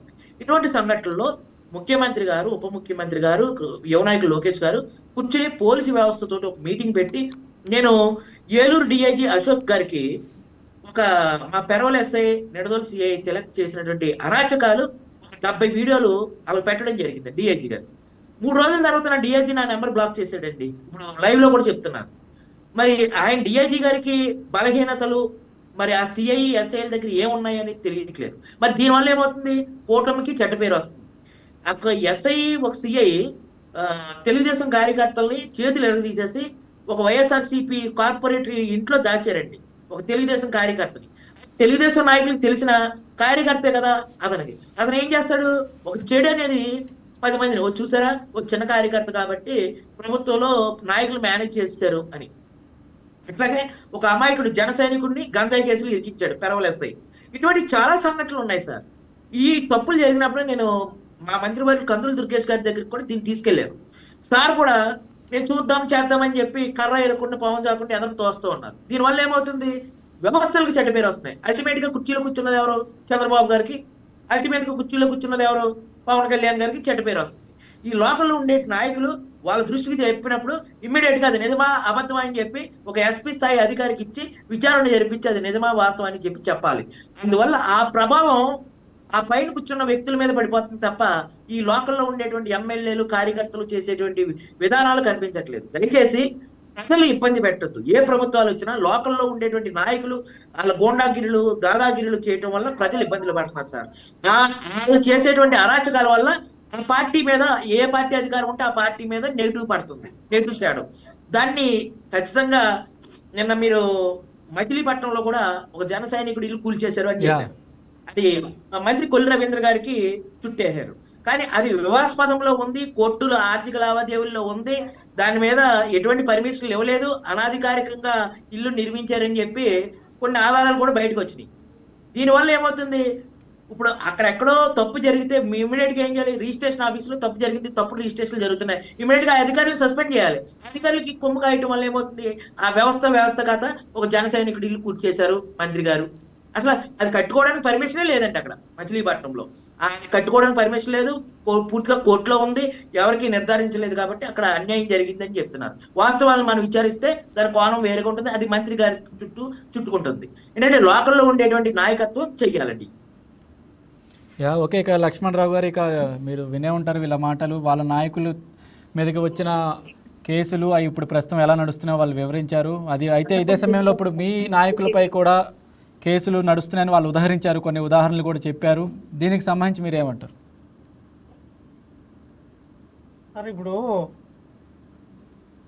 ఏదైతే ఆరోపణలు వస్తున్నటువంటి లోకం మాధవ్ గారి మీద వచ్చినటువంటి సమగ్రమైన విచారణ జరిపించి అసలు ఆవిడ ఎంత మేరకు మనీ లాండరింగ్ చేశారనే విషయాన్ని బయట పెట్టాలి. అసలు ముందు మీరు నమ్ముతున్నారు ఇప్పుడు ప్రస్తుతం పారదర్శకంగానే ఇది విచారణ జరుగుతుంది అని? జరగాలి, జరుగుతుందని కాదు, జరగాలి, పారదర్శకంగా జరగాలి.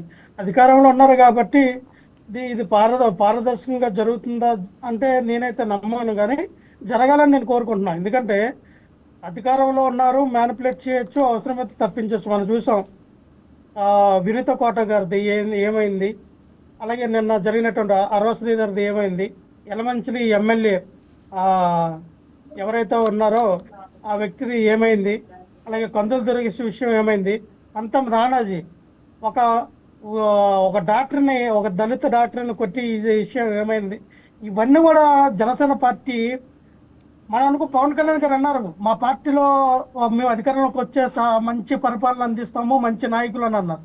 అందరూ దోపిడీదారులు, దొంగలు, రౌడీలు, గోండాలు కనబడుతూ ఉన్నారు జనసేన పార్టీలో. రేపులు మర్డర్లు చేసిన వాళ్ళు కనబడుతూ ఉన్నారు. ఇప్పుడు వాళ్ళే ఎక్కువ ఉన్నారు. ఎక్కడ చూసినా ఆడపిల్లల మీద రేపులు చేసిన ఎమ్మెల్యేలు, మినిస్టర్లు కనబడుతూ ఉన్నారు. ఎక్కడ చూసినా దళితుల మీద దాడులు చేసే ఎమ్మెల్యేలు కనబడుతూ ఉన్నారు. ఎక్కడ చూసినా యలమంచిలో అయితే ఎవరైతే ఉన్నారో ఆ వ్యక్తి పేరు నాకు సడన్ గుర్తు రావట్లా. వీటికి ఆల్రెడీ కిషోర్ గారు కొన్ని సమాధానాలు చెప్పినట్టున్నారు ఇప్పటికే. ఆ యలమంచిలి ఎమ్మెల్యే అయినటువంటి ఆ వ్యక్తి కూడా ఆ స్థానిక భూములను కూడా కబ్జా చేశాడు, 200 ఎకరాలంట. అలాగే పోలవరం ఎమ్మెల్యే సిరి బాలరాజు ఏమీ లేదు ఎలక్షన్లో పోటీ చేసినప్పుడు. ఇప్పుడు చూస్తే దాదాపుగా 20 కోట్లు 30 కోట్లతో ఇల్లు కట్టాడంట, బ్రహ్మాండమైనటువంటి ఇల్లు. ఇవన్నీ ఎలాగొచ్చినాయి, 2 సంవత్సరాల్లో ఎలా సంపాదించారు? అరే జనసేన పార్టీ కార్యకర్తలందరూ కూడా రూపాయి వేసుకుని కారు కొనేసి ఇచ్చి ఎలక్షన్లో పోటీ చేసి నిలబెట్టినటువంటి వ్యక్తి ఈ రోజున 20 కోట్లు పెట్టి ఇల్లు కట్టుకున్నాడు అంటే జనసేన పార్టీలో ఉన్నటువంటి 21 మంది ఎమ్మెల్యే ఇంక్లూడింగ్ పవన్ కళ్యాణ్తో సహా కరప్షన్ మొదలు పెట్టారు. ఇదే మనకి లాస్ట్, మనం వచ్చేది లేదు చచ్చేది లేదు, మళ్ళీ అధికారంలోకి ఎలగరాము కాబట్టి దోసుకో తినుకో పంచుకో విధానంగా దోసుకున్న ఆంధ్రప్రదేశ్ రాష్ట్రం మొత్తం కూడా ఎక్కడ చూసినా కబ్జాలు, భూ కబ్జాలు, ఎక్కడ చూసిన విధానం. ఎందుకంటే ఇది న్యాయ నిరూపణ కోసం జరిగే డిబేట్ కాదు. మిత్రపక్ష పార్టీల మీద దాడి లేకుండా మీ జగన్మోహన్ రెడ్డి కంటే నా జగన్మోహన్ రెడ్డి 2000 కోట్ల అవినీతి ఎదుర్కొంటున్నాడు, క్రిమినల్ కేసు ఎదుర్కొంటున్నాడు. ఏం మాట్లాడుతున్నావు ఆయన? నువ్వు నిరూపించగలవా? నీకు దమ్ముంటే ఊరికే పసలేని మాటలు మాట్లాడుతున్నావు.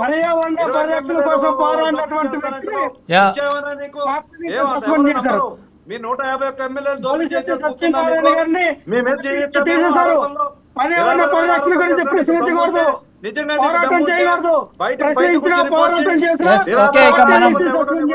ప్రస్తుతానికి డిబేట్ ముగిద్దాం. కిషోర్ అండ్ లక్ష్మణరావు గారు, అడ్డం పెట్టుకొని ఎదిగిన నాయకుడు నువ్వు. మనం మళ్ళీ దీని గురించి మాట్లాడదాం. ఇది ఇవాల్టి డిబేట్. నెక్స్ట్ మరో డిబేట్లో మళ్ళీ కలుద్దాం. So keep watching YK news, Telugu వారి గుండె చప్పుడు.